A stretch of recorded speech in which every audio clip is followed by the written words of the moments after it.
This episode of GuildCast is brought to you by Netflix. For a free 30-day trial, head on over to netflix.com/GamebreakerTV. Gamebreaker TV.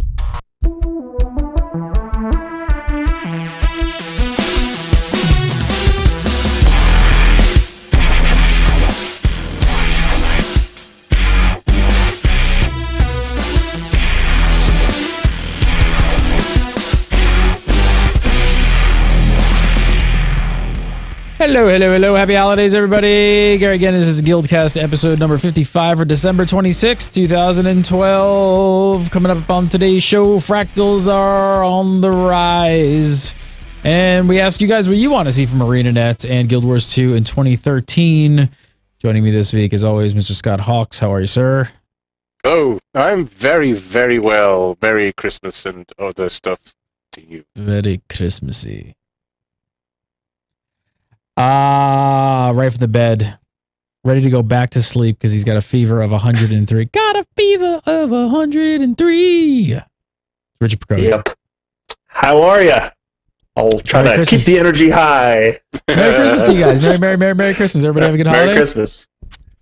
Yes, very good. Excellent. Very carbohydrate coma styled. Yes. Yes. Yeah. Very high in carbohydrates.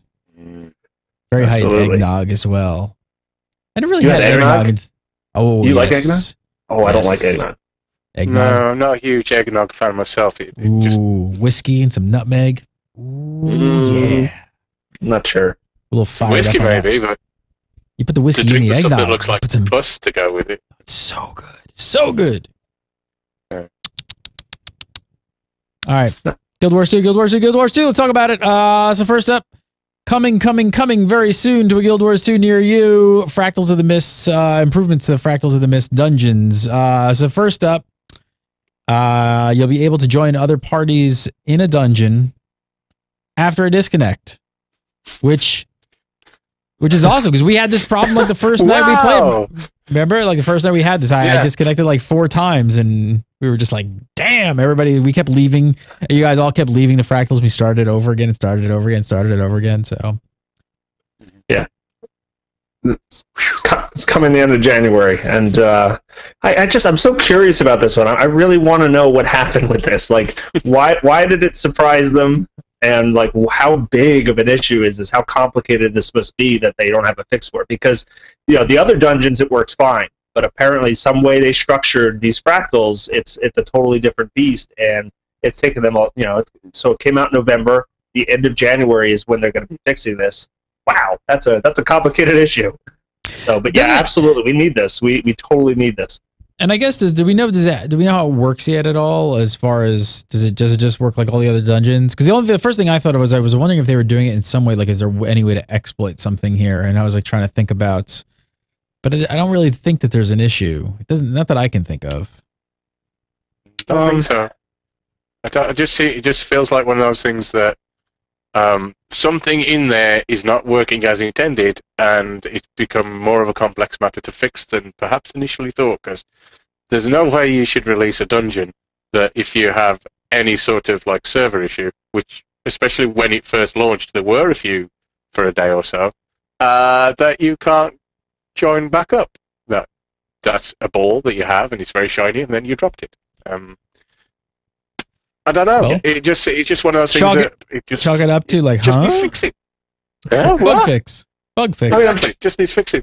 I'm sure that there's some people that could think of something where they will get to the third fractal, right, and they'll have somebody leave and try to get somebody else in there to bump up their difficulty level. I mean, but really, is that it? I mean, I'm sure that this issue isn't in place to combat that. I'm sure that this is something different. You deal with the exploits and the workarounds later, but at least have the core system functioning so that you can play and enjoy the content.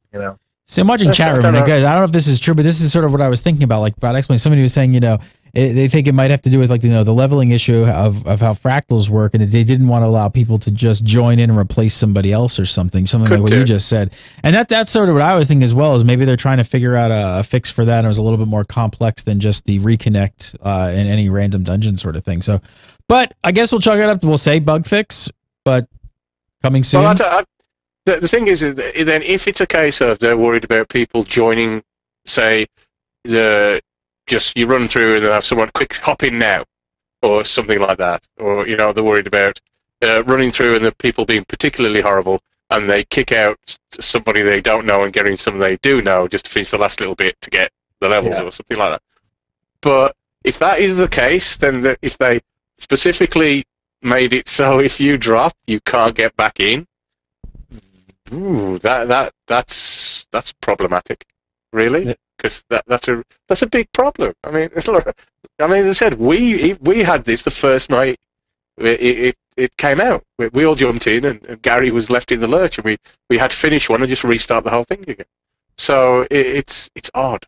It's really weird. Good news is fix is on the way. We'll call that one a bug fix. The next one here is a huge change. This one's really big. So, with the entire system of fractals being set up to be never ending and an increase in difficulty, if I were say fractal level 10 and Richie was fractal level 20, we couldn't really play together, right? Right. And unless I jump down to fractal level 10 just to run it with you, and I get nothing out of that. Right. And that kind of sucks if you got a down level like that. So, right. How is this going to work now? It just does. It just okay. I was trying to ease the blow. And I mean, I think that where you start seeing an issue with this as well is now that Fractal's been in a while, and as new people start to get into the game and come in as new players and start running Fractals, it's going to become increasingly more difficult for them to find players, to find groups. Yeah, already I have this myself. The first week the Fractals came out, I'm just really busy and I didn't have very much time to play, so I quickly fell behind everybody I know, and so I don't want to be the albatross around people's necks. Can you run me through this 5 or 6 times so I can catch up with you, please? Even though it may basically 4 hours of your time that you're going to get absolutely nothing out of. So yeah, I know it's not fun, and I like doing these dungeons with people I know and want to play with. I'm weird like that. I know. Well, I know. ArenaNet got you on this, so fortunately they've come with a solution. And basically, if I'm on a fractal, like say level 10, and you're on a level 20, we can run your level 20, and we're both going to be rewarded for it, right? I mean, is that pretty much how this is going to work? Yep, pretty much. You can group up with members of any level, and you can set it to any level that somebody in your group has unlocked. And if you complete the dungeon, then anybody at that level or below will get their difficulty level unlocked by +1. And if you are running, if you're down leveled, like let's say you're level 40 and you're running level 20 with other people just to help them out, you get a bonus amount of karma to kind of reward your effort for helping other people. But the biggest piece of that is not the karma reward. It's just that you can group up with anyone, and everyone gets the +1 as long as it's your level or down. So right. I think that's great news. Now tell me a little more about. Go ahead. Sorry, I was just going to say it's great, and it also, it fits in with the entire philosophy of the game. The whole down ranking everything through the world itself is that everybody gets to join in. It doesn't matter what level you are, and everybody gets a bonus of some sort and gets the benefit of it. So this just makes it much more synergistic with the rest of the experience of Guild Wars 2, which is great. And yeah, this is a big deal. And on the tail end, what you're talking about with karma too, how it's also going to work is that if we had somebody like was a level 30 on level 30 fractal in our group in on our run, they wouldn't get a fractal increase, but they would at least still get karma, correct? Yep, that's exactly how it works. So it's pretty much win-win-win-win-win overall, better system.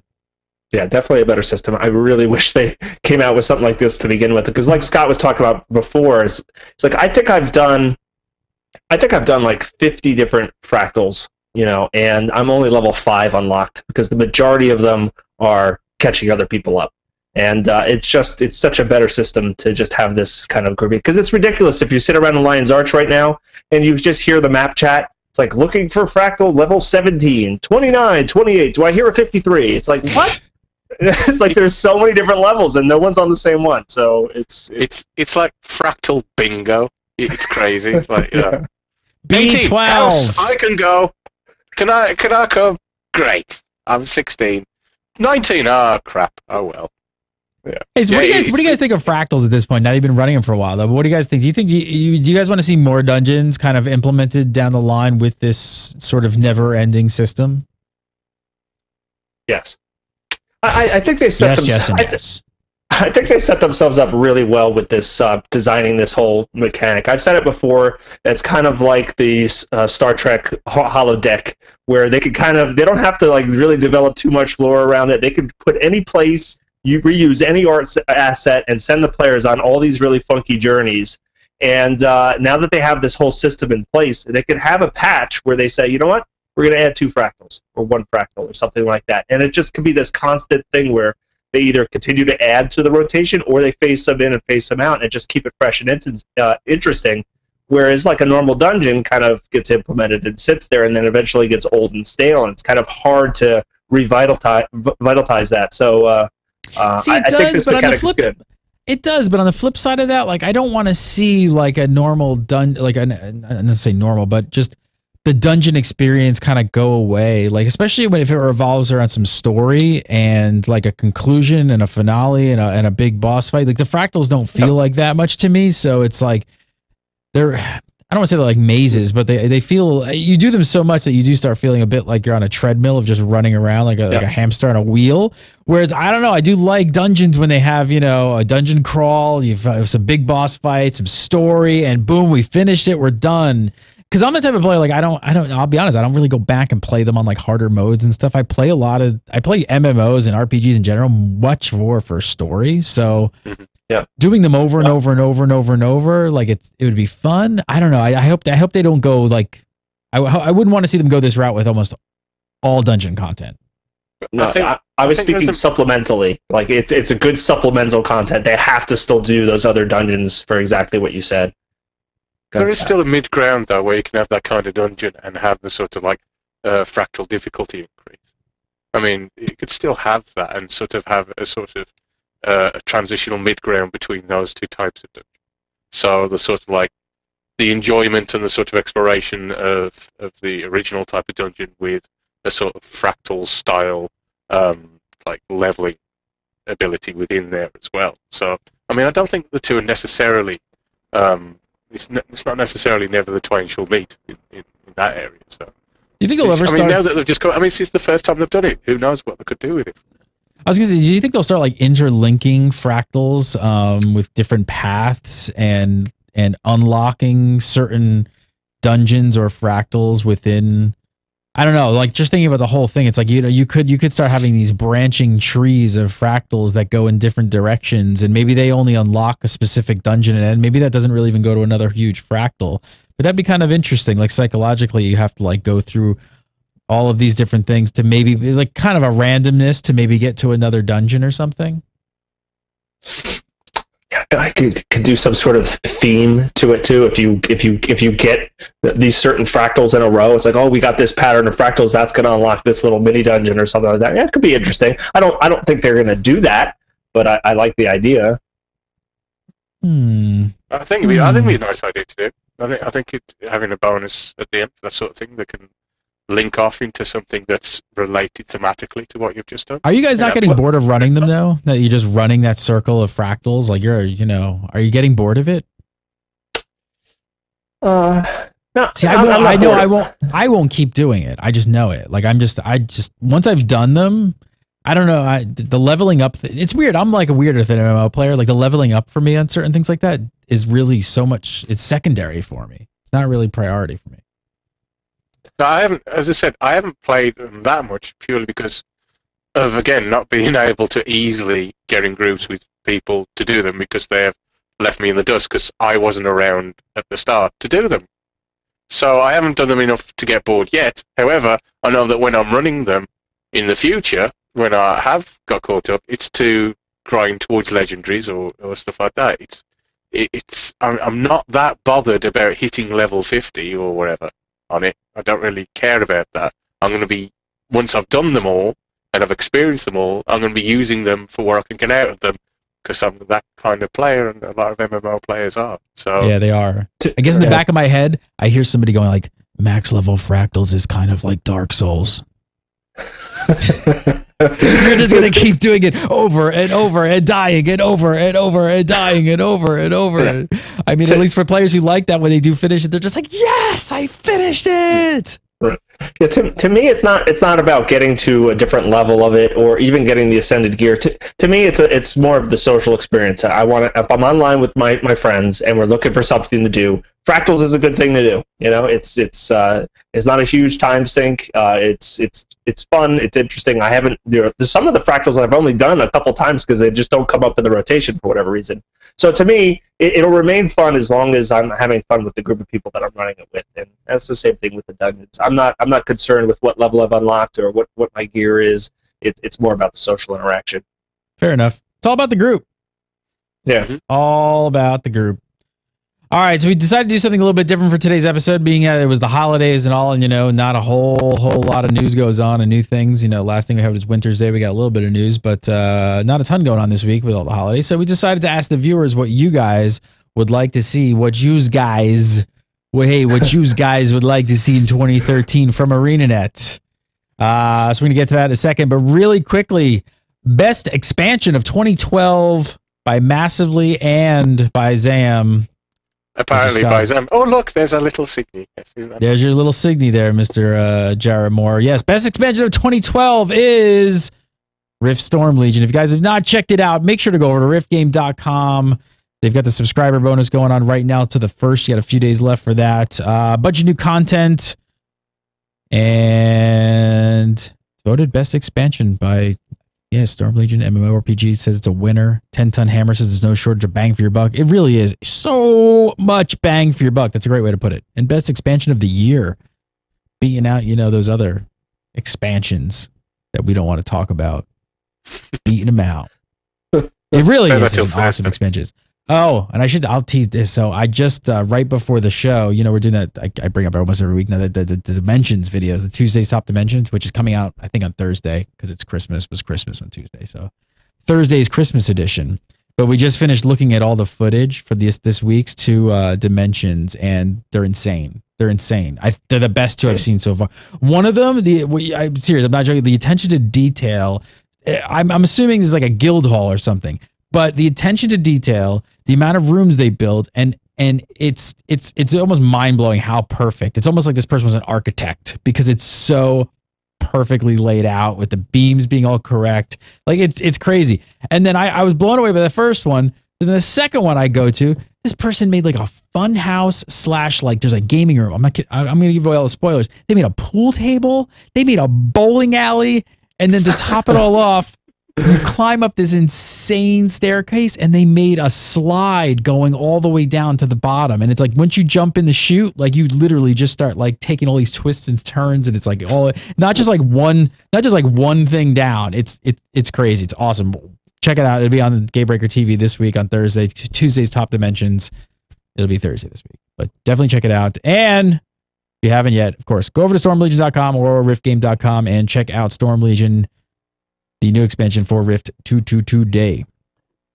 All right, so let's go back. So, like I said, we asked viewers what you guys would like to see from ArenaNet in 2013.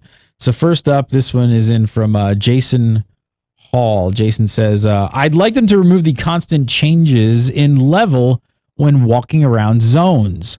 There's no point in playing through if I never actually advance compared to the actual world around me. I'm totally like this one. We had to put this one first because this blew my mind.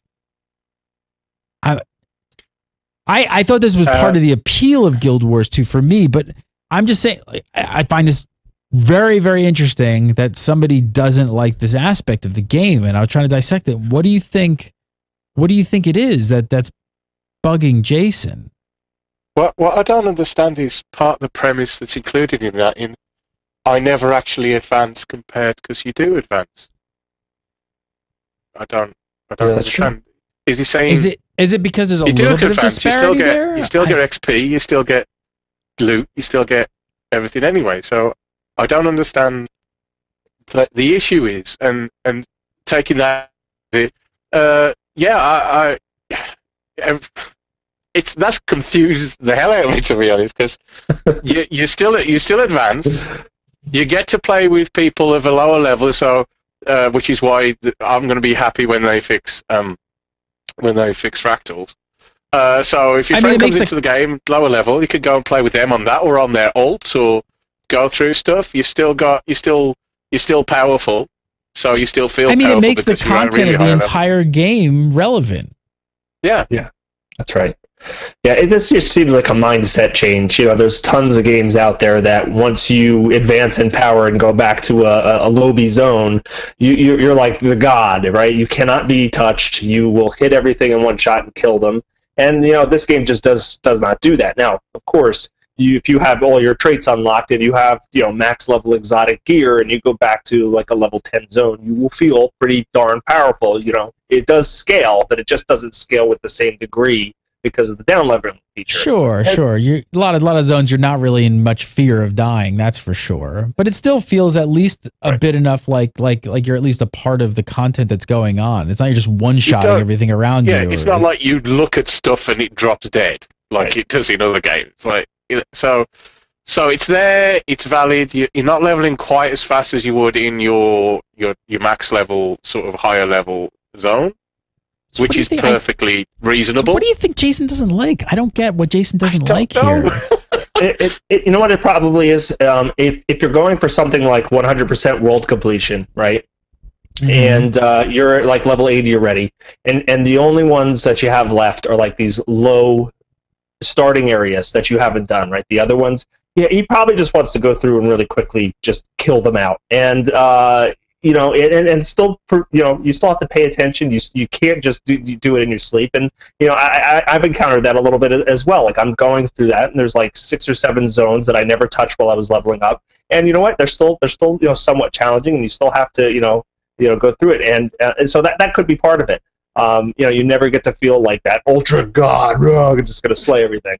So I don't know. Yeah, you have to stay awake, but you could probably close one eye through a lot of them. It's not like you're going in, oh no, there's a level 20 coming at me. What will I do? But I feel like it's just enough to actually make the at least the gameplay still fun. Like I actually don't mind. Like when I have a buddy come on or somebody who's lower level than me and we go and group up and it's happened a bunch of times, it makes me instantly just say like, hey, where are you? I'll come meet up with you. Like instead of being like, oh man, I guess I'll gather herbs while I'll run around with you and pick stuff and chop trees, like in other games, that's like all you would normally do is like, gathering skills and stuff like that.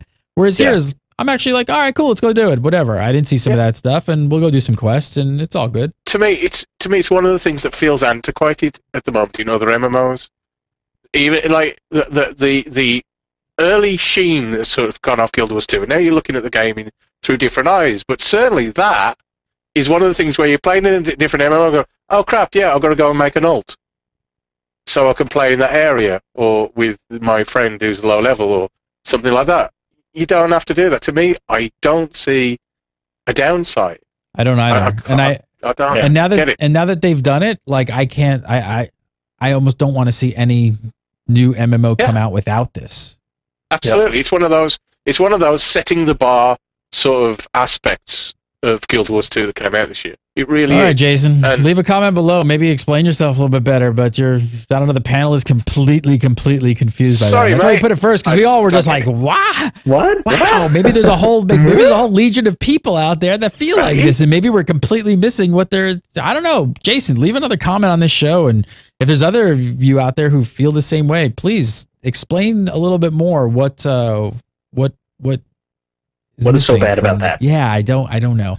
All right, next up from Dustin Moon, he has 2 words. Dungeon Finder. That's it. I mean, we talked. I have seen a lot of people say they do not want Dungeon Finder. I don't want Dungeon Finder. I do not want it. To those people, I'd say, huh? Why? Is it? It's not like it's not like you have to run. You have to run across land to all of these places anyway, as it is. It's click the waypoint and you're there. It's not that sort of like immersion aspect of it isn't really an issue as much, I think, with Guild Wars 2 as it is if you're worried about that, and it makes life easier, and especially with the way Fractals have been, that would have made life a lot easier if you could say, I'm level 15 and I'm looking for other people around that level. So I'm not sure why, but I've seen a lot of people get really vociferous about, we don't want Dungeon Finder. Not quite sure. Yeah.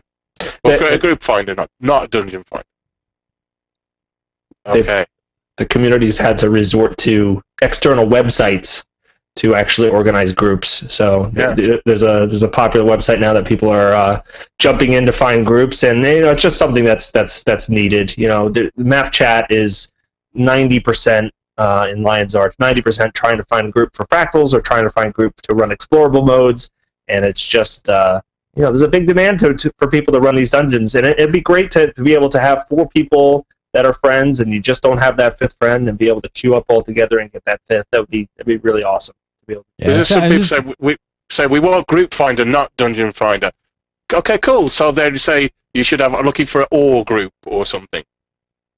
Cool. That'd be great to have that in there as well as dungeons. Cool.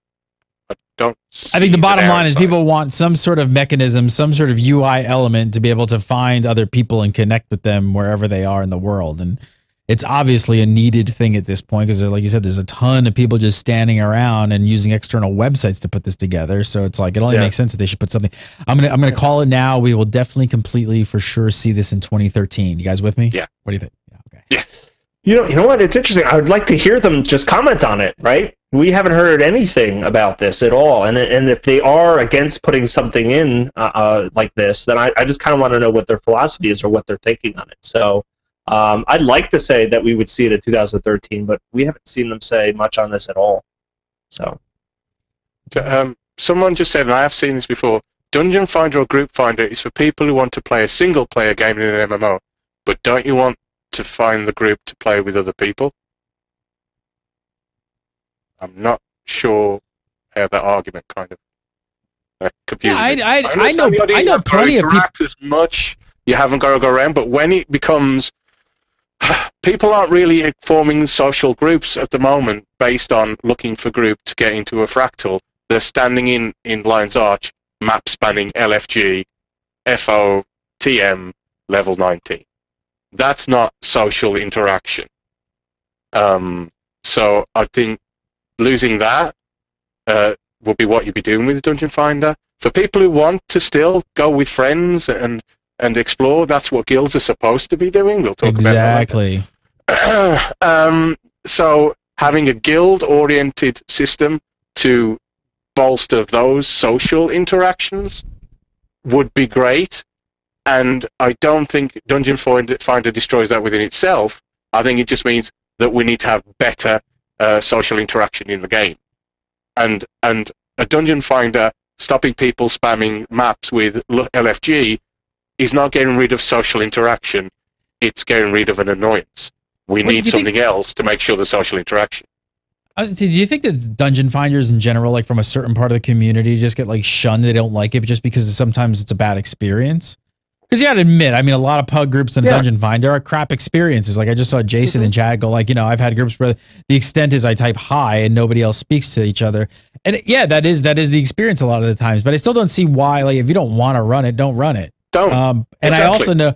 I also know a bunch of people who are run with, hardcore guilds who raid X number of days a week still, and will still use a Dungeon Finder in their off time when their guilds are not scheduled to run raids and stuff like that, just to like have fun, maybe go, looking for some gear, like whatever. So I don't necessarily know how this hurts the community at all. I agree that dungeon groups, finder type groups aren't the best, but so that's the thing is some people see that if you use a Dungeon Finder, that ends those good social groups.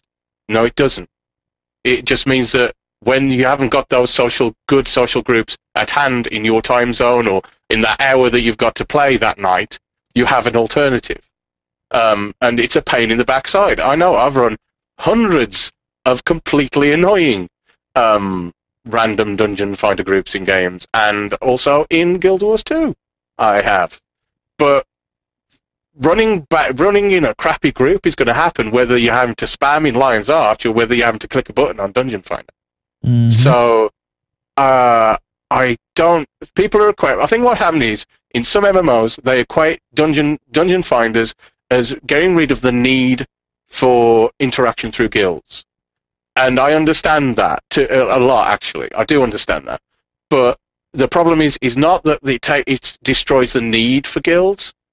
It's still there because you still want to do good groups. It's just that guilds aren't supported enough to encourage people to interact within them to go and do groups together.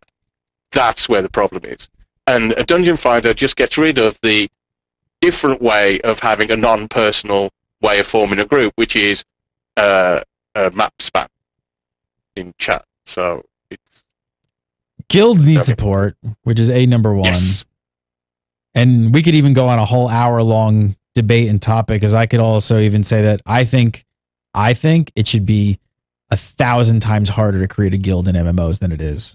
Like, I think it should be so difficult to make a guild. Like, I don't think you should just run up to an NPC and be like, here's 2 gold, I got a guild. No, I don't think so.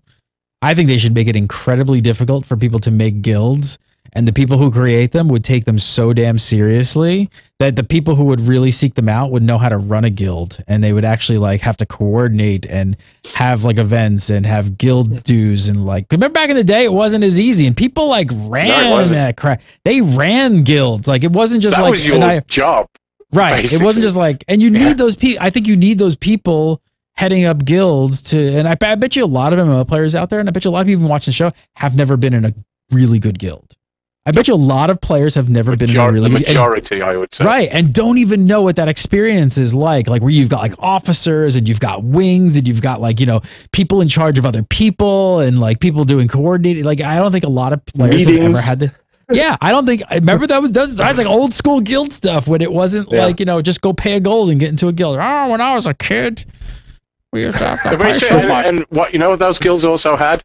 A lot going on. And a lot to do together as a guild. And a lot of things that were necessary to do as a guild.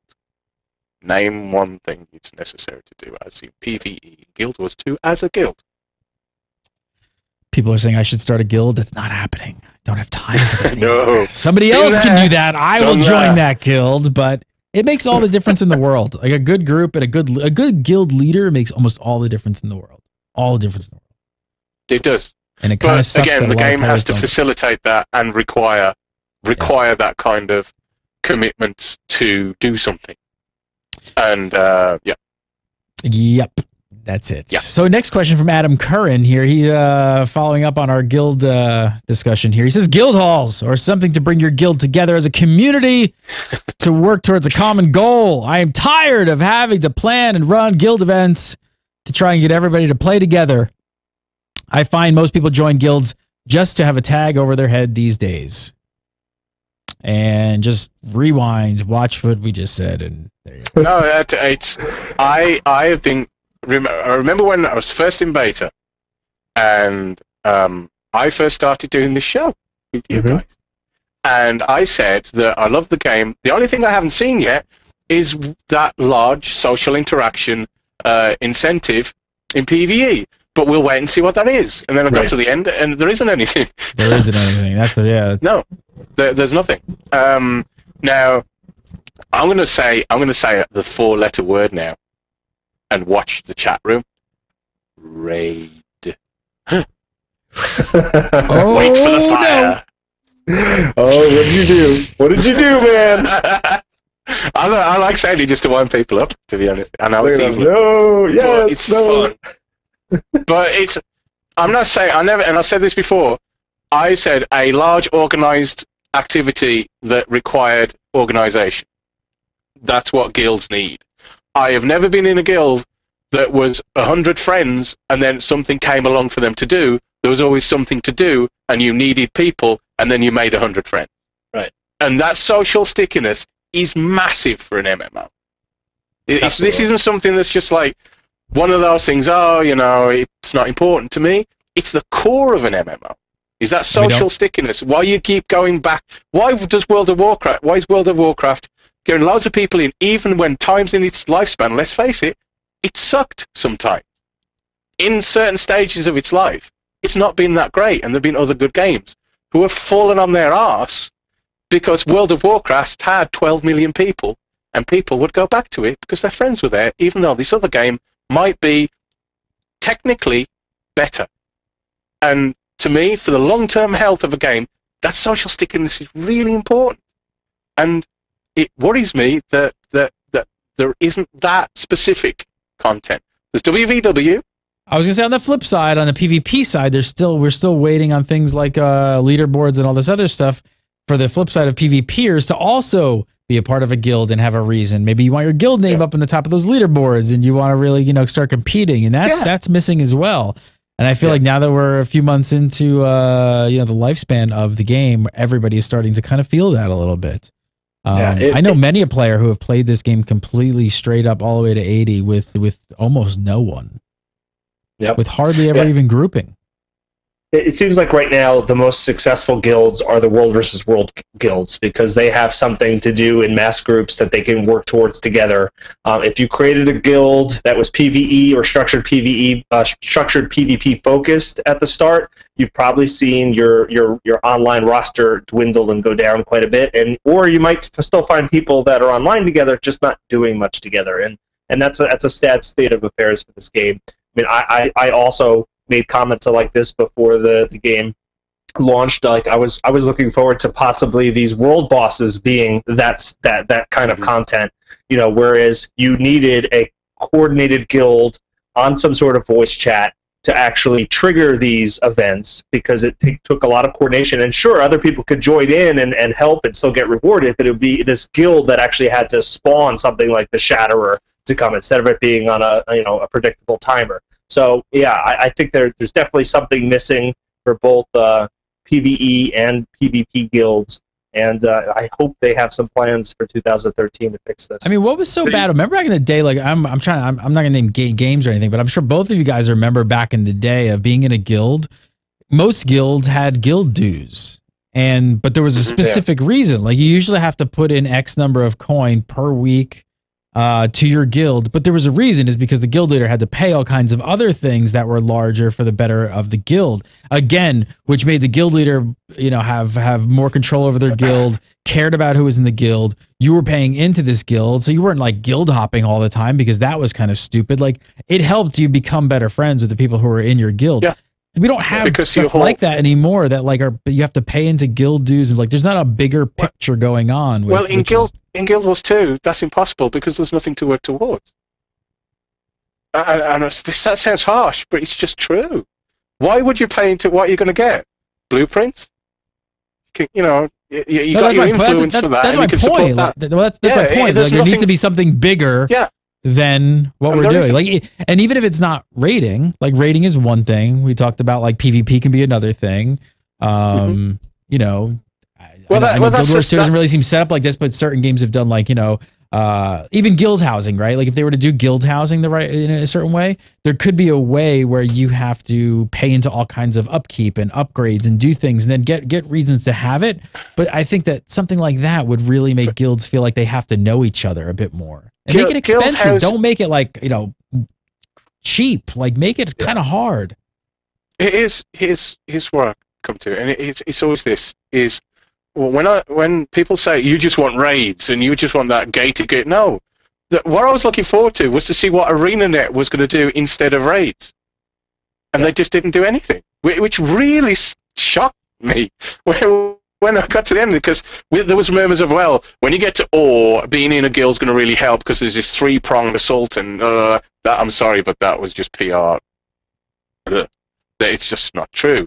Right now, there's in a PvE guild, you're doing mainly small guilds you can do dungeons together. If you're in a larger guild, it's to make a great big mob of people to run across ore and farm the crap out of stuff to get legendary.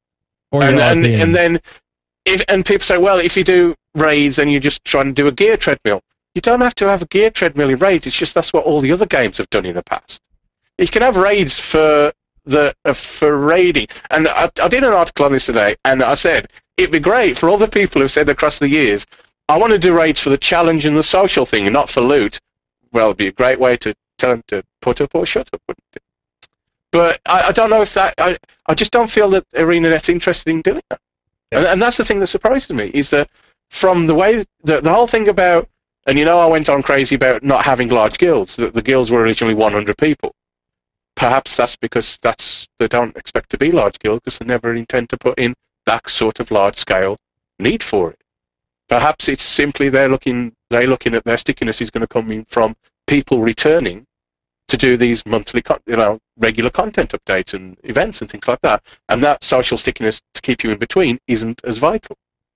I don't know, but it surprised me, to be honest, because as I said, I was waiting to see ArenaNet have taken all these other sort of systems of MMOs and gone, okay, how are we going to do this? And with not necessarily. It doesn't have to be raids, but something that has that large-scale social coordination and something that brings guilds together and makes them into these weird, dysfunctional families that we all know isn't there. And that just confuses me. They took every aspect of MMOs, right, and they put a little twist on it. They wanted to change it up. They wanted to break or fix some of the things that were broken in those things. And so you wanted them to come out and say, here's our way of doing raids. And instead... their innovation was, we won't have raids. That was the twist. Yeah. And I think we'll eventually see dungeons with more players allowed, whether they'll call them raids or not. We'll yet to be seen. But they did do that in Guild Wars 1. They did have some instances that went up to 12 people. But yeah, I think I don't know. I think they're going to surprise us with some things this year, and I just hope one of them is this kind of content, because that's needed, sorely needed. You think they could ever tie, let's just say they did something like guild housing, guild hall kind of thing. And let's say you attached a bunch of prerequisites, dues, upkeep, gold, things like that. Additional NPCs in there that you could pay for, stuff like that, like upgrades and things like that. And then possibly even tie content into it. Like you have to get to this. You have to get to this point with your guild and all of that to actually go and see parts of content. You think they would ever gate some of that content like that for guilds? Well, I think having making it something. That's the thing. If you make it so everybody can get it, there's no prestige to it. So if you can make it that anybody can get it, but then perhaps you have to do other things to make it into the awesomest guild, and eventually one that floats off the ground and flies around. Maybe that could be a way of doing it. But let's say somebody just saying that there is social stickiness, but people just don't know how to adapt. That's not true. I mean, those big events, somebody else says, the raids are those big events. The most coordination you need in those events is how to click on that blue icon over somebody's head when they fell down. Oh, yeah. That is what most people do. I never had one bit of social interaction in a large-scale event yet. Nothing. No, there is none. It's somebody's on the cannon, somebody's picking up the gun, somebody's running over and shooting at Jaw Mag's claw, and then, oh look, there's a pile of bodies over there. You run over and you get a nice little XP buff, and somebody might say thanks, and somebody might say no worries, and then off you go. That's not social stickiness. That's flying bird style flocking. To ArenaNet's point, though, they've been experimenting, and we definitely saw a lot more social interaction that has to go on in Fractals with things like with certain mechanics like the hammer and things like that. That was a bit more interaction. We had to talk about stuff, we had to drop it, pick it up, and all that kind of stuff. So I think they are playing with ideas that do have a bit more social stickiness and stuff like that. But I do agree. I think we need more. I think we need much larger scale, bigger picture sort of set pieces that guilds and players need to group up and coordination. Be a part of a group for. That's the thing is people saying events equals raid. Events take no coordination whatsoever. They just need a bunch of people. Yep. And it doesn't need you communicating with each other at all. And it's that communication and organization that makes being together as a guild important, because you don't want to be people who are bad and who ignore you or just go off and do whatever they feel like. It's working as a team that makes that social thing happen. And if you have nothing that requires teamwork, and let's face it, in most of the dungeons that's the same, then that's a problem. And I mean, even for these events, it would need a large evolution in the current mechanics of encounter design that you see in the game. We could go on for this conversation for days. I'm going to go on to the next one, and this one is from Jerry Sue, we've never heard this one before. I can't believe why he would even be asking for something like this. Guesting, and guesting. What happened to this? Have we mentioned this before? Have we talked about guesting? And I've heard a rumor.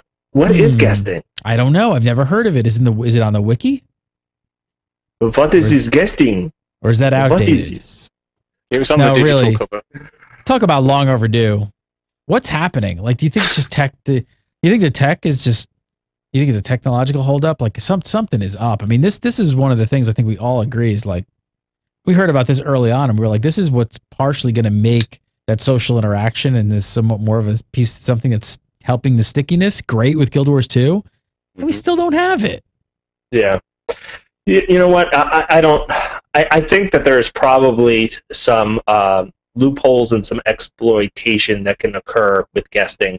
I mean, you see it already with the overflow servers, right? So if there's an achievement like for Winter's Day, and it's not a big deal, but for Winter's Day, if there's an achievement to build these snowmen in these little magic snow piles, the quickest and easiest way to do that is to keep zoning in and out of Lion's Arch so you get into overflow servers so that you can, make the same snowmen there instead of exploring the world and finding all of the magic snowmen like you're supposed to do. So I'm sure with guesting mechanic, there's tons of these examples where people would just go, oh yeah, I'll go to a different, instance of this, or maybe it's for the orichalcum ore nodes, whatever. There's got to be all these technical hurdles they have to get over in order to prevent people from exploiting by being able to, on demand, get into a different slice or a different shard of that server. Yeah, maybe this is one of those. Maybe this is one of those, features that. It seemed great, but sometimes you can't test for everything. And when you put an MMO into the hands of gamers, like they will do things with it that you just do not think of. And I know that sounds crazy, but there's no computer algorithm that can kind of like figure some of these things out. And maybe they put it out and saw in beta testing, they were just like, "Oh, crap, that's not gonna work." It's the CCP time to penis ratio. It really is. How long will it take for you to release something to the community that they will turn into the picture of a penis? It is what it is. And it comes down to, it was a great idea, and perhaps it is a case of going, oh crap, you know what they could do with this? Right, okay, now let's fix it. Wait a minute, if we fix it with that would cause this. And suddenly you have a Pandora's box open, and there's a mess everywhere.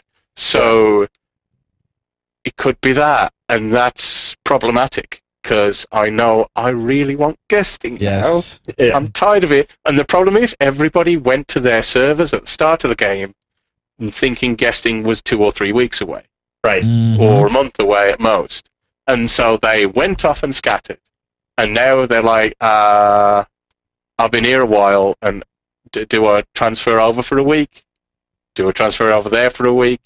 Is this a timeshare holiday in Mallorca? I don't know.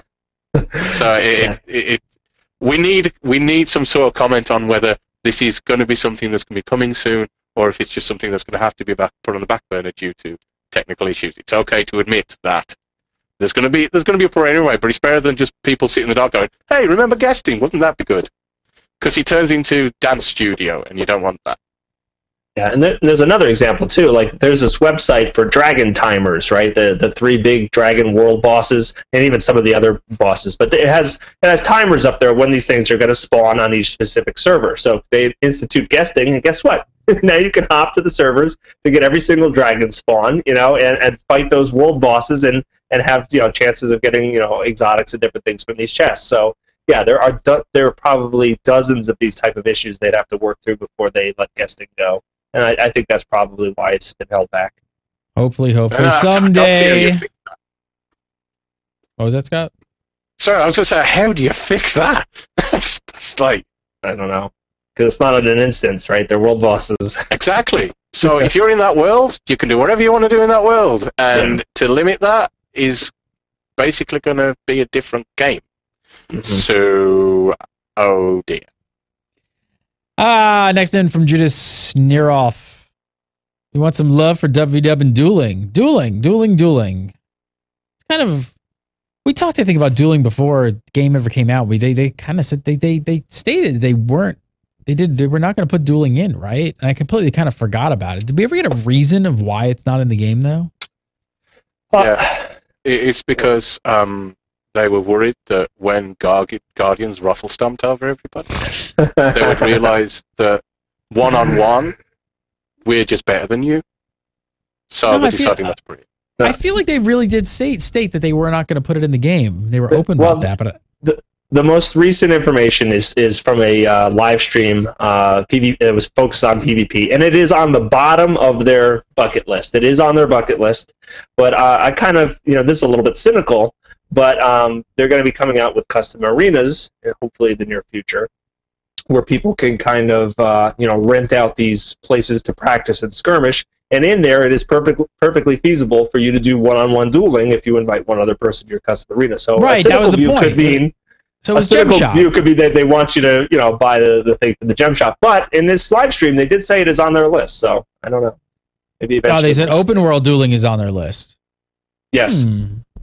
And also, even if they introduce open world, if they introduce one-on-one dueling, even though it's not going to matter for balance or anything else, people are going to bitch to high heaven about it when they feel that their class is underpowered. So I'm kind of okay if their plan is to do arena stuff and do something with the gem shop with this. I don't know. I'm kind of okay with them not implementing dueling everywhere in open. I don't know. I think it's kind of okay that they make some money off of that. I don't know. Yeah. Are you? Am I crazy? I'm fine with that. I know it seems like kind of a staple in every MMO because so many of them have it, but I don't know. I'm kind of okay with it. If they offer you, and especially if they offer you a little bit more, like with a special arena and the whole deal, and it's like something you can kind of do. I don't know. I don't think it's that big of a deal. Plus, I'd imagine it'd be incredibly cheap. Yeah, I'm fine with them not having dueling, and I'm fine with them wanting to make money on custom arenas. And especially cool because right now you can run around and pick up a snowball in Lion's Arch and peg someone in the face, and you can always anyone who throws on a costume of any sort is automatically put into costume brawl mode, and you can kick their butt all over the place too. So, yeah, it's something that a lot of people love and a lot of people always ask for, and I always kind of scratch my head and be like, I don't exactly know. It's fun once in a while, but it's just not a feature to, bring out the pitchforks and torches for. It's a feature that's in other games, and that's why people want it. But it doesn't really fulfill a great purpose in of itself. So when there's other things that are in other games that perhaps people would like that fulfill a real purpose for the health and overall of the games, it's a bit of fun. But as long as you've got other things to do of a similar ilk, then I don't think that's a problem. And if you can get your arenas, then for anything that's meaningful, you'll have something. You'll have that sort of practice space. So no, I don't think it's a big deal. I understand why people want it. It's a bit of a laugh. People like to feel that they're the most powerful jeweler in the world. But yeah, it's not a huge loss, I think. All right, next up, this one in from Scott Hawks. Justin May. He says, I would like to see more endgame content. Raids, maybe? Something to keep my interest after I gain maximum level. That would be nice. Here it is again. Big question. Raids. Lots of healthy discussion actually on our Facebook page about this when we posted for these. So healthy discussion. Healthy discussion. Well, it's a very polarizing discussion. I mean, just the term in general. It's funny because I see a lot of people going like, more group coordinated dungeons would be okay. Like, yeah, but having 5 more people in it would be bad. People think of raids and they think of the gear treadmill that excludes a lot of people, as it's done in other MMOs. That means that people don't enjoy the content, don't get to see a lot of the content, get put onto something where they have to get this piece of gear to be able to fight that boss, and then they need to fight that boss 500 times to get all the gear to fight the next boss. The reason it's been done that way in other MMOs doesn't mean you have to do it that way. I thought I was going to say, like, what if it's just not done like that? Like, what if it's exactly? If it's not a raid, if it's not gear progression based, yeah. It really wouldn't be that much different than the way they have dungeons already set up, just with better boss encounters. Exactly. More people, better boss encounters, better mechanics that need teamwork, other than jumping out of red circles. Yes. Yeah. People are putting a definition on raids based on their experience with other games, and they don't want that at Guild Wars 2. But if they did implement, some sort of larger group coordinated dungeons, if we won't call them raids, if they did do something like that, it would definitely be different, because you got to remember they don't have the Trinity as well. So for them to make larger scale encounters interesting and require coordination, I mean, it's going to be a lot of work. It's going to be interesting to see what they come up with, but it's got to be different than raiding in other games, for that reason alone. So I don't think any of us are saying we want raids just like they are in World of Warcraft. I don't think that's what we're saying. I think we want ArenaNet's take on it. We want to see what they come up with, and I would look forward to seeing that. I think you're right. I think it immediately just equals in a lot of people's brains that equals gear progression, and I don't think that's total. I don't think Guild Wars 2. Who knows? I don't know. That's a whole raiding thing. Raiding has a lot of negative connotations for a lot of people, and understandably so, the way it's been implemented in other games. Yep. Absolutely understand that. But for me, raiding means something that I go along to with a bunch of friends and pull my hair out at when we don't get it right, and then jump up and down ecstatically when we do, and then talk about the night that we dropped that cool boss. And we didn't all stand shooting cannons at the side, because then if you have larger numbers, it doesn't feel like they have to put something in to make you able to beat something that's powerful, and that's all it does. So to me, a raid is simply a boss or instance with things that require coordination by a group. Now, that could be a dungeon, which just means that it's 5 or so people, and a raid means more than that. It doesn't mean I want those raids to have better loot than all the rest of it. And that's what people worry raids do, is that means you're going to have to raid to get the best loot, because and so then it means I'm excluded from that if I don't want to raid. That's not it at all. Maybe it just looks a bit different, which is what Guild Wars 2 is about. And people freak out when you say raids in Guild Wars 2, because that whole gear progression thing is absolutely antithetical to the design of Guild Wars 2 as it was presented. I understand why people don't want that, but you don't have to have that. Yep. You don't get it, Scott. Just go back to World of Warcraft. Sorry. Yeah, give me some cool looking gear for doing it, right? So I can stand out and say that, yeah, I beat that raid. Make it cool looking and not statistical. Give me challenging content, and give me some sort of content, like Scott was saying, that gives you that adrenaline rush when you finally tackle it after like the 50th try. Because those are things that are lacking right now. There's nothing that gives me that adrenaline rush of like the first time you beat that boss. And it would be really, really awesome to have something like that in there. And you know what you could do when you've killed the boss? You could get that lovely its head and put it on your new guild hall mantle. There you go. And your flying guild ship, airship. All right, next up from Max Mogavero. Says more class-specific roles in events or combat, not the Holy Trinity, but it would be nice, for example, for there to be certain things that are better accomplished with a steel skill or with a pet or require an engineer. What do you guys think of this? Sounds like kind of a cool idea. I mean, especially in dungeons where they would have more control over stuff like this. Yeah, it's we were talking about this a few weeks ago, that we'd like the dungeons where these encounters where they set up a specific person to have a specific role, right? We were talking about the hammer on the cliffside fractal, where one person has something different to do, and you actually have to coordinate that with a couple people. There's also a couple of them where you have to stand on a switch, or you're the one that hits the button for the melting pot to pour down on the boss, and that's really cool, and I think we need to see more of that, giving more specific roles. Actually having it tied to your profession is super awesome, neat idea, but definitely difficult to implement, especially when they're trying to go for the whole thing where, bring any class, there's no Trinity, that kind of thing. It would really stink to have one where a thief might not be the only profession to do it, but this is like 10 times easier if you have a thief, and then suddenly you're going to have people like, oh, we need a thief to run this dungeon or whatever like that. So they have to be very careful with those type of things. It's certainly very, very cool.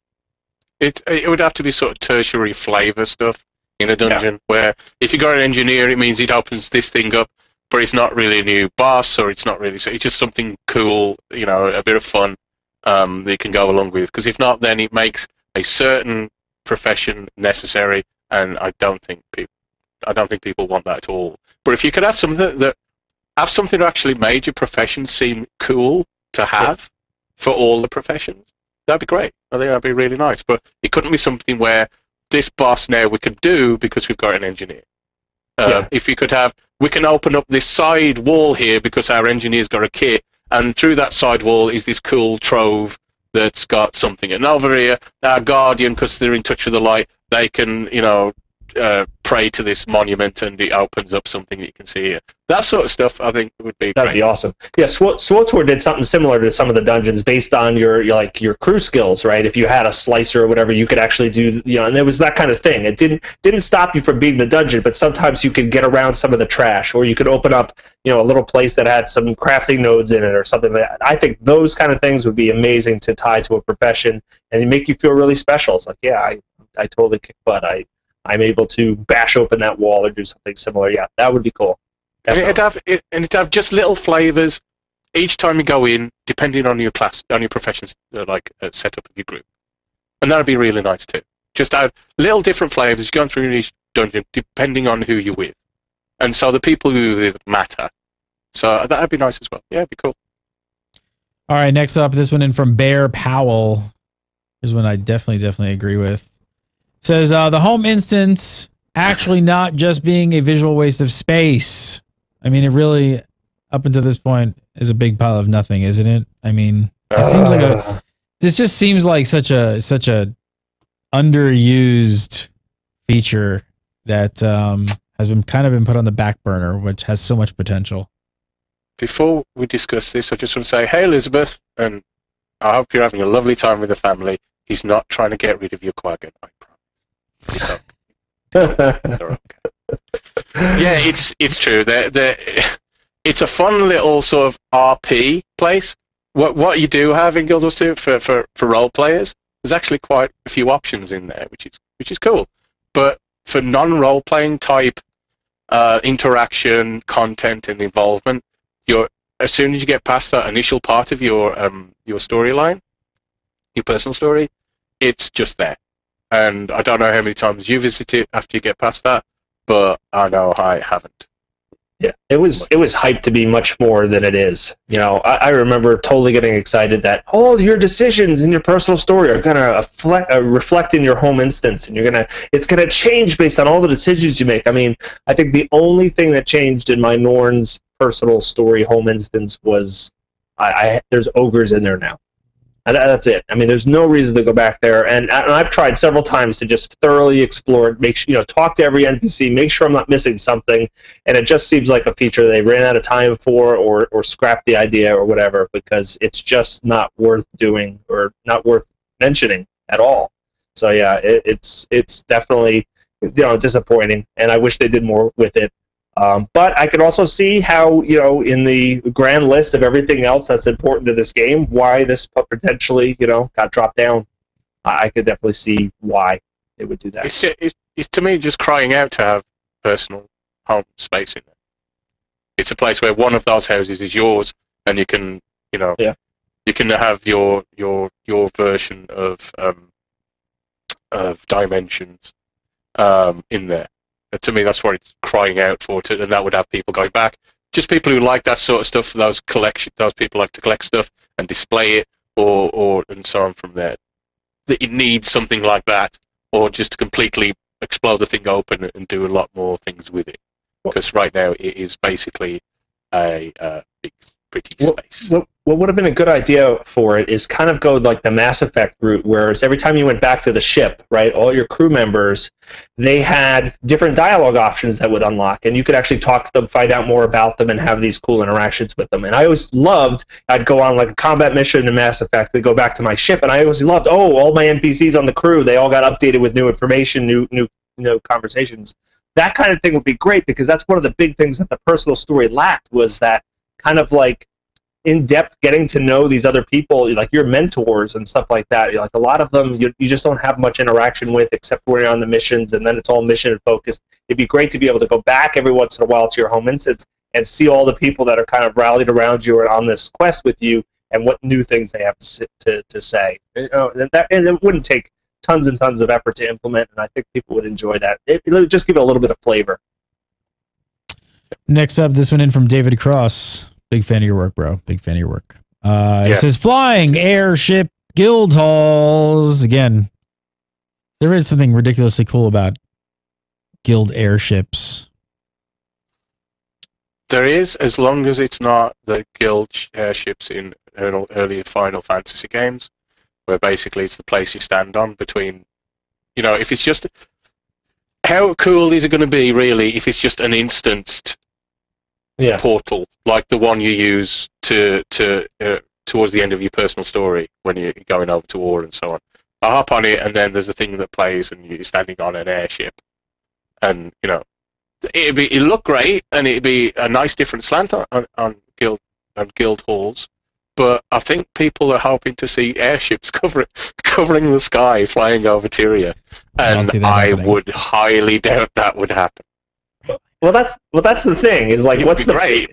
That's the exact point. Is like if you don't see your guild airship flying above, right, with your guild colors, then there's really no point in having them. No. And if they do, then you're just going to cover the sky with them, and it's going to look ridiculous. So really, I mean, it would have to go down Gary's avenue of, all right, you can unlock the wooden shack guild call for like a couple gold, but if you want one of those airships, I mean, you're going to really work towards it. So only the top of the top can get it. I mean, that's the only way I can see that working out, because otherwise, there's no point in having an airship, and if it's just an instance that no one else could see, because that's just. And dumb. Plus, all of the crops die because the sun can't get through, because the sky is surrounded in bloody airships. You basically you make them titans from Eve, except you make the money sink incredible. Yeah. You just have a coin sink into that thing on like a daily or weekly basis that is just astronomical. Where like there's like one guild per server that can barely keep it going.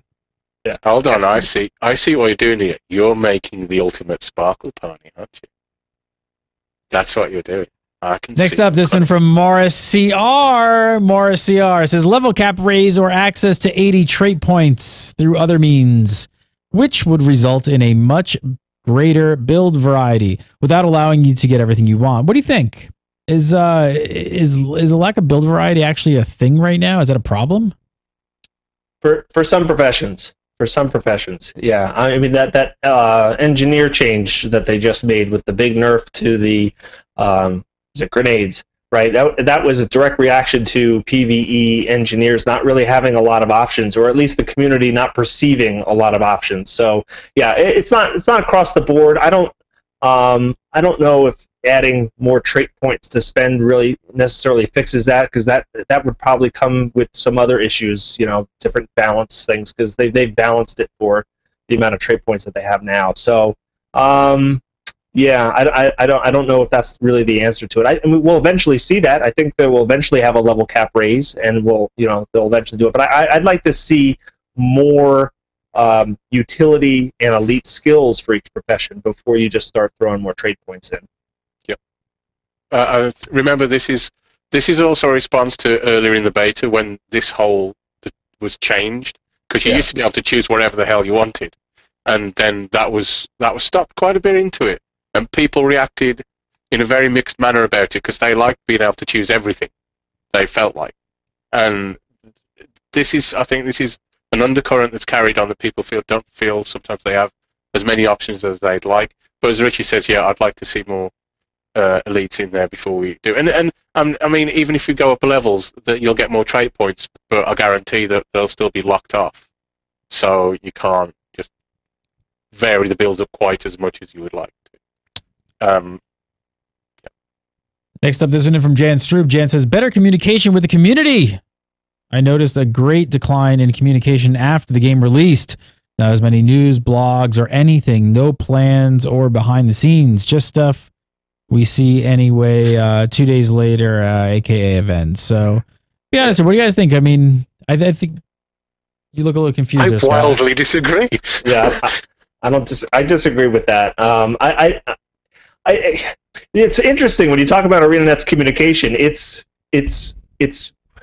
difficult to encapsulate, because I think if their communication was better on certain things, they would avoid a lot of drama that we've seen.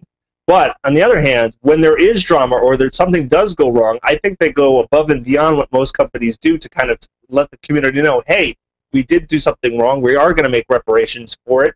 They've gone on Reddit. They post on Twitter all the time. They make blog posts. They do all these type of things, and I think they try to do right by the community as much as possible. Now, but I do think that, with this whole Ascended Gear thing, right? We've talked about this. If they came out, and were a little bit clearer right from the get-go of what their intention was and why they were putting this in, and how it was going to roll out, if they gave us that information up front instead of just saying, "Hey, we're going to do slightly more powerful gear. We'll just float this out there, see what you think." I think they would have avoided a lot of the flaming that transpired as a result of that. So their communication is good, but they can avoid some issues and stop shooting themselves in the foot. It would be even better. I think what Jen is actually saying here is that she only watches, I'm assuming it's she, only watches Gamebreaker, and why haven't there been any more interviews with devs on Gamebreaker? That might be it now. That's probably it. I just well, a lot of times they are scattered, right? A lot of people maybe don't go to Reddit, and a lot of people miss Twitter tweets. So it's like you could easily miss a lot of the communication that's happening besides on the official site on their blog post when they've posted that stuff up, which there have been a few. There have been quite a few, but there's been quite a few of those too. No, there have been. I know. No, the communication's kind of been there. They're pretty open about it. It's the holidays. I mean, let's say on this show, there's times when they've said something and our eyes have widened and we've gone, "Oh, you really just said that?" And then they've had to re-explain stuff later. But there's always been an open communication, like that I've seen. They do regular blog posts, dev like comments. I mean, we know that we got some of the stuff we're coming in January.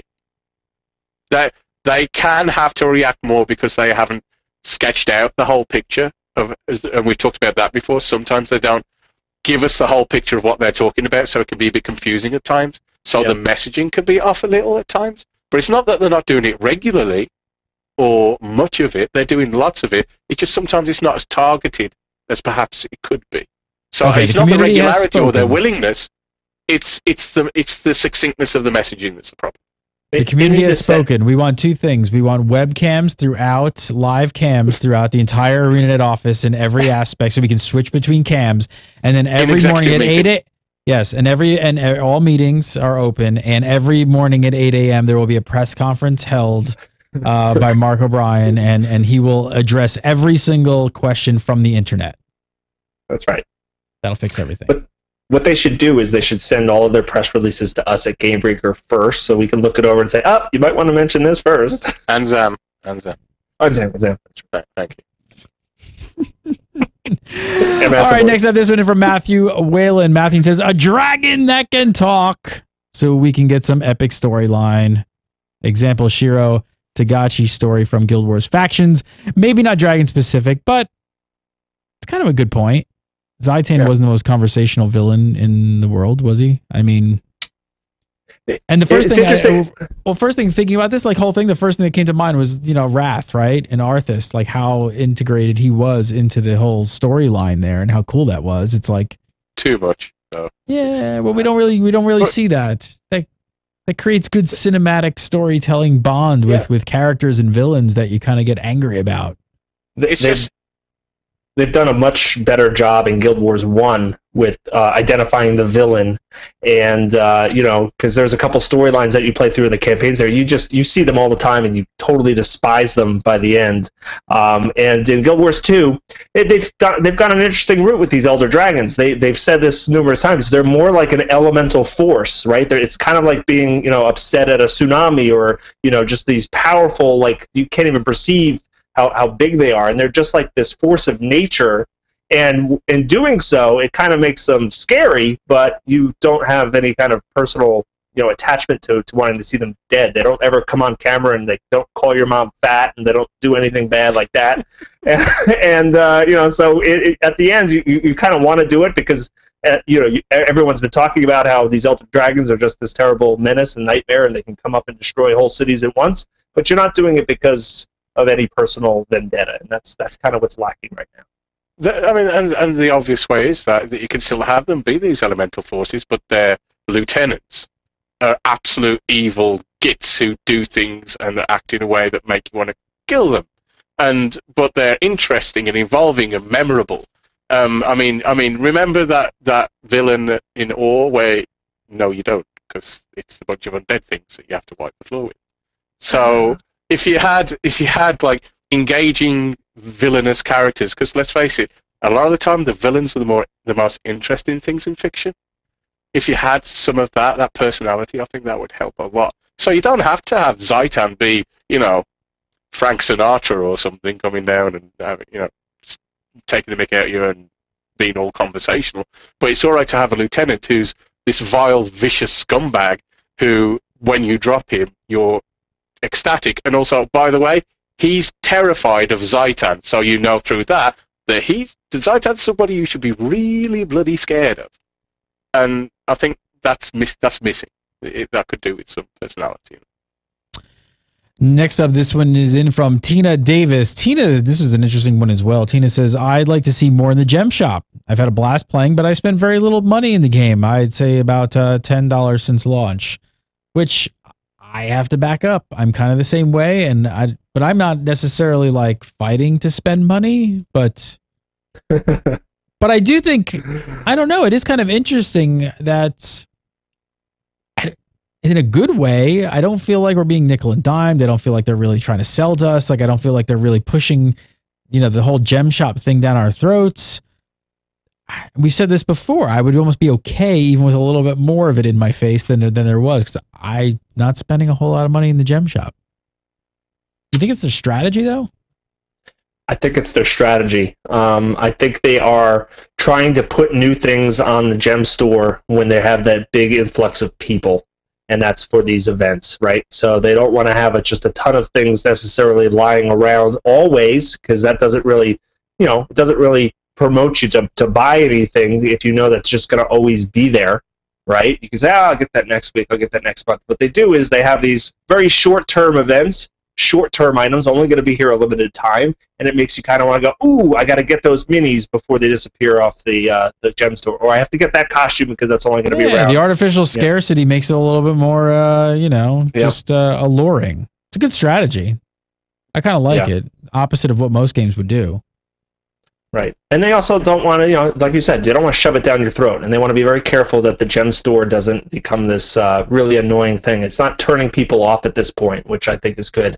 I would really like to see a few more armor skins, some weapon skins that are up there, because they have one set for heavy, medium, and armor right now. And they for the most part, they look pretty cool. At least the heavy does. But it would be great to have a couple more options in there, and of course, some weapon skins that aren't necessarily tied to a holiday. Be really, really nice. Next up, this one from Suzik Snod, I think. Sorry if I butchered your name there. It's a tough one. And this one's going to cause all kinds of controversy. Mounts. Mounts. Talking about people with stuff people might want to buy on the cash shop. I mean, this one's going to divide everybody. Some people are going to be like, yes, I want them. A lot of people are going to be like, oh my God, no, don't do it. I mean, ArenaNet have said no mounts. Have they said no mounts? Should I say that? I mean, they said there was no need for them with the fast travel system. Don't necessarily need them. That's their money sink as well. That they got you traveling around via spending coin. I don't think we'll ever see them because of that. They never said never. They never said no mounts ever. They just they definitely said no mounts for launch of the game. What do you think, Scott?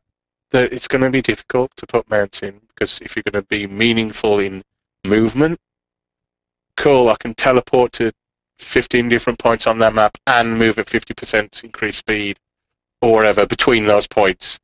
Wow, this game's wonderful for exploration now, isn't it? With the waypoints that you have already, having a mount on top that was anything like a big difference, that was a meaningful difference to foot speed and the buffs that you can use right now, would make the world a hell of a lot smaller, and would be an issue with the way it's been structured. That's why they're against mounts. So if they had mounts, they would have to be virtually the same speed as if you were just having your standard speed buff. Make them same speed and get. I'll just keep throwing. Give you my upkeep. So just cosmetic then. Say you got to feed your pet. Say you got to feed your mount. I'm all about throwing more coin into house. Gary, well, because then it gives people what? When you played Dungeons and Dragons, you wanted encumbrance, didn't you? Yes. Love encumbrance. I have to drop stuff. I think it's great. I don't want to be able to carry everything. I think there needs to be a little bit of constraint. I think making choices like that are what make games great. I mean, it's not the same thing, but it's different. But look at all the good games that make you actually makes story driven, serious decisions about offing somebody in the game or something. It gives you that defining. I feel like if people got to work for it, make it so if you want that horse, you got to feed that horse. You got to buy that horse hay and feed that thing every day and keep it alive. Hey, if you want the perk of having it, make it. It'd be interesting. I don't know. I feel like MMOs have gotten soft. And I know we both have the same mind on this. Is that it used to be that the difficulty for something was recognized as being directly proportionate to the amount of achievement you felt for doing it. Exactly, right? It is. That doesn't exist very often anymore. No. And it should, and I'm right with you on that. I agree totally. EverQuest, the first time I traveled from the Freeport to Kanos and survived, right? And then I was just traveling. I can't believe I made that journey. Was a huge adventure because it was so bloody hard. Yep. Oh, I'm there. Your world machine. Shrinks. It's a slot machine. Cha-ching. There you go. Let me pull the slot again. Cha-ching. What did I get? Cha-ching. Last up this week, Samuel Fard. I would really like to see more personal story being added. I don't want to wait for another expansion to get more personal story. And I don't know. I'd love the personal story in the game. I thought it was one of the highlights of it. I'd like to see more of it. I'm not 100% sure we're going to see more outside of an expansion, even though I'd love to see it. I don't see it happening. Yeah, I don't think so either. I mean, that's a lot. That's a big investment to have to do it, right? You have to put a lot of voice acting in, and you gotta think that they'll probably tie the next personal story into the next Elder Dragon, or at least some other significant source of conflict. And maybe it's not a full-blown expansion. Maybe it's some sort of DLC pack or something like that they'll advance the personal story. But I tend to think it's going to be more expansion type stuff. That would be a really big surprise, though, if they came out and said, "Hey, January or March or something like that, the March content that's coming out for free is 6 more or 10 more personal story missions." That would knock people's socks off. But I just don't see it happening that side of expansion. You know what I think they need more of? Personal story. You said that they'd have to tie it into the next dragon or whatever. Can we have it just so personal story is about your city? And about giving that city personality and about things going on. I really like that in the first few levels where basically you're finding out who your character's supposed to be and what the city around you is like and what the culture is like. Can we have those sort of personal stories more? Because after you get to a certain level, you're off to basically do the story that runs along the side of Destiny's Edge story that happens in the dungeon. Right. And it doesn't really feel that personal anymore. I'd like to if they could implement personal stories in between, although I'd be amazed if they did. You would think that these would be expansions that were actually tied around you as a character, the choices you've made, and the city that you're in. And I'd really like to see more of those type. And then if it is that more personal, then perhaps you can start doing more with those home instances. Yeah. Because the reason that they don't matter is because, let's face it, after you've done the first part of your story, you're off across the world. It's got nothing to do with your little home instance in your town. You're never there. So if we had more of that, I'd like that. Yeah, I think you just want some more personal time with Chahern. That would be good. I've got some weed killer with his name on it, I tell you. I think the three of us need to start like an EverQuest, like EverQuest 1, EQ1 EverQuest stream or next, something. coming back. No, an EQ1 show. Let's do an EQ1 show where the three of us just play. Show. I wonder if it's still probably just as hard. I haven't played in years. It's not. Isn't there? No, wait. I think I heard something about a server or a version of it. Server. Right. There is a classic server, yes, but it's not entirely classic. There are some still differences because the core engine has changed. So it's not quite the same, but yeah. It's still probably it's probably so. It's my still, God. yeah. I'll probably hate it in 5 minutes and be like, "There's no way I'm out of here." All right. Richie Procopio, follow him on the Twitter at Richie Procopio, and of course go over to Gamebreaker.tv and go to his YouTube channel that is Bog Otter, YouTube.com/Bog Otter. Feel better, buddy. Thank you. Thank you. Mr. Scott Hawks, follow him on the Twitter at Jarimor, Jarimor. And of course, go over to Zam.com, where he's the editor-in-chief over there for all of their amazing work, including LOL King and all that other stuff like Wowhead. And I did a Guildhead. big piece on Guild Wars 2 today, actually. So. Go over and read Plug. Pluggy. Follow me on Twitter at Gary Gannon, and you can follow Gamebreaker TV at Gamebreaker TV. Don't forget, this Friday night, December 28th, we've got the Viewers' Choice Awards for 2012, the Video Game Awards, right here on Gamebreaker.tv, where you guys voted on what you thought were the best of 2012. That's at 8 PST, so make sure to tune in for that. And more shows coming, almost the new year. Have a great week, everybody, and we'll see you next week.